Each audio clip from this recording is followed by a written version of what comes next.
Hi everyone!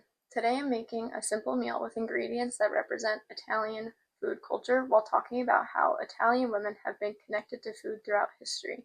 Since early Italian history, women have been deeply tied to food, not just eating it, but preparing it.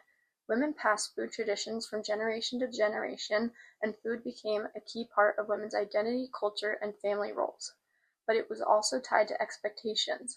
For centuries, women weren't just expected to cook, they were expected to cook a certain way and eat a certain way. In Renaissance Italy, as Laura Giannetti explains, food was connected to femininity, modesty, and even politics. Women's cooking symbolized morality, self-control, and devotion to family. So food wasn't just nourishment, it was a way of defining what the mainstream Italian perception of a good woman should be. There's a great example in literature.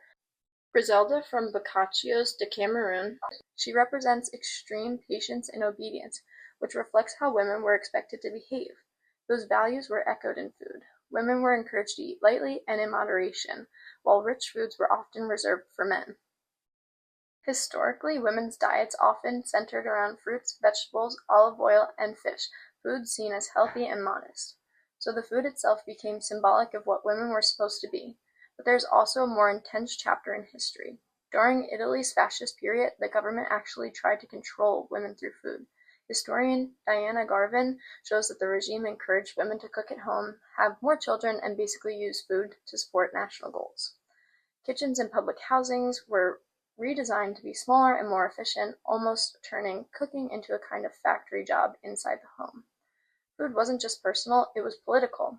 But women didn't just accept that, they pushed back. They found small ways to protest, whether through their recipes, how they cooked, or even how they fed their families.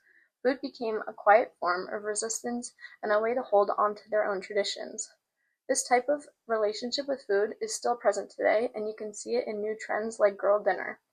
Girl dinner is a viral TikTok trend where creators, mostly women, create these often snack-like meals consisting of fruits, vegetables, pickles, and sometimes leftovers. Even though it feels modern, it echoes the same ideas, small portions, and simple foods. In the last portion of the video, I'm going to assemble what I think an Italian woman's girl dinner would look like.